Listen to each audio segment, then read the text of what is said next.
कैसे हैं आप लोग। उम्मीद करती हूँ आप लोग अच्छे होंगे। आशा फूड ब्लॉग चैनल में आप लोगों का स्वागत है। और मैं जा रही हूँ शाम का खाना बनाने, तो चलिए चलते हैं। तो मेरे ब्लॉग में अगर आवाज़ आए तो प्लीज़ मुझे माफ़ करना, क्योंकि आवाज़ थोड़ी बहुत आएगी। तो फ्रेंड्स, यहाँ मैं किचन में आ गई हूँ और यहाँ पे मैं लोबिया की सब्ज़ी बनाने जा रही हूँ। तो मैं लोबिया जो है वो अच्छी तरीके से काट लेती हूँ और इसको तोड़नी पड़ती हैं इधर उधर के डंठल, और छोटा छोटा काटते हैं। आप चाहो तो इसको बड़ा भी काट सकते हैं, पर मैं इसके छोटा छोटा काटती हूँ। तो ये सारी लोबिया है जो मैं कट कर लेती हूँ। उसके बाद फिर इसकी सब्ज़ी बनाऊँगी, और मैं कई बार बना चुकी हूँ। तो यहाँ पे देखिए मेरी लोबिया कट चुकी है, और ये देखिए मैंने सब्ज़ी जो है छौंक दी थी। मैंने आप लोगों के साथ रेसिपी कोई नहीं शेयर की है, क्योंकि मैं कई बार इसकी रेसिपी शेयर कर चुकी हूँ, तो बार बार क्या रेसिपी शेयर करना। और यहाँ पे मैं रोटियाँ बनाने लग गई हूँ, क्योंकि सब लोग खाना खाने लग गए हैं। और रोटियाँ बनाती हूँ, सभी लोग जल्दी खा लेते हैं, वही 8:30 बजे तक 9। और यहाँ पे सभी लोग खाना खा चुके थे, तो मैं भी खाना खा रही हूँ। और गर्मी बहुत ज़्यादा है, तो देखिए मेरे पसीना जो है निकला है, और सिंदूर सारा ये देखिए मत्थे पे बहा हुआ है। और इस समय गर्मी बहुत ज़्यादा पड़ती है। तो सभी का खाना पीना हो चुका है, और फिर ये है दूसरे दिन का ब्लॉग। तो आज है निर्जला एकादशी, तो आप लोगों को निर्जला एकादशी की ढेर सारी शुभकामनाएं। भगवान विष्णु आप पे कृपा बनाएं। और यहाँ पे मैं पूजा करने जा रही हूँ, वही 5 बजे उठ गई हूँ, मैंने स्नान वगैरह कर लिया है।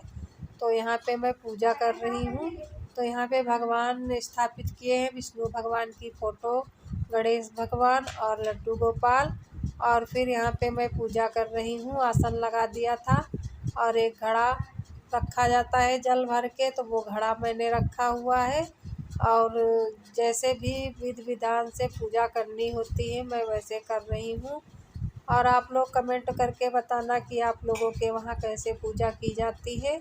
मेरे वहाँ जैसे की जाती है मैं उसी तरीके से कर रही हूँ। और भगवान की पूजा तो मन से करो। और ये देखिए यहाँ पे मैं सबको तिलक वगैरह कर रही हूँ, और जो भी मैं फल वगैरह लाई थी वो मैं भगवान को अर्पित कर दूँगी।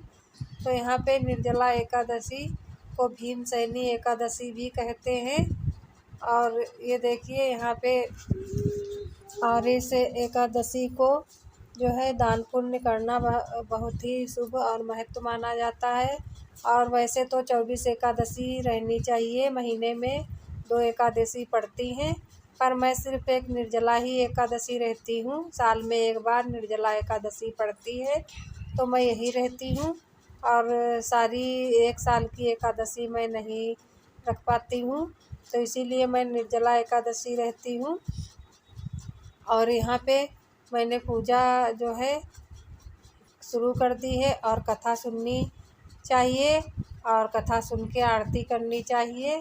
तो यहाँ पे अभी मेरी पूजा हो रही है, फिर उसके बाद मैं आरती वगैरह करूँगी कथा सुन के।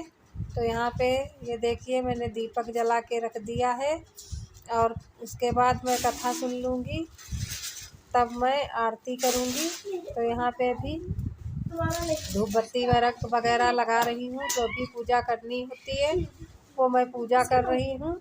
और आप लोग मुझे पूरा सपोर्ट करिए, और वीडियो को लाइक करें, न्यू है तो सब्सक्राइब करें, और मुझे ज़्यादा से ज़्यादा सपोर्ट करें।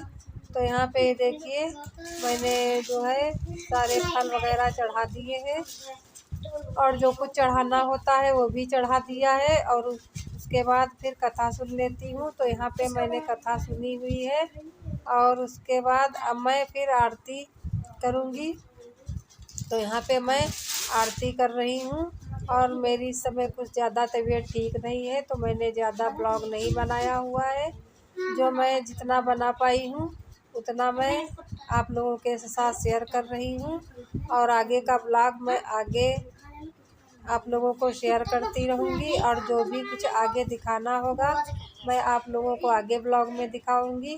तो यहाँ पे मैं आरती कर चुकी हूँ, तो उसके बाद फिर बाहर मैं पूजा करूँगी तुलसी माता की। तो यहाँ पे आरती हो जाए तो यहाँ पे मेरी आरती हो चुकी है। बोलो विष्णु भगवान की जय और ओम नमो भगवते वासुदेवाय नमः।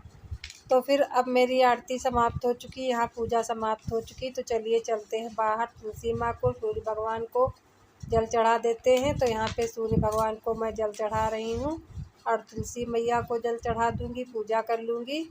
और ज़्यादा मैंने आज जो ब्लॉग बनाया है यहीं तक ब्लॉग बनाया है, तो मैं यहीं पे अपना ब्लॉग को एंड करती हूँ। मिलते हैं अगले ब्लॉग में, तब तक के लिए जय विष्णु हरि, राधे राधे।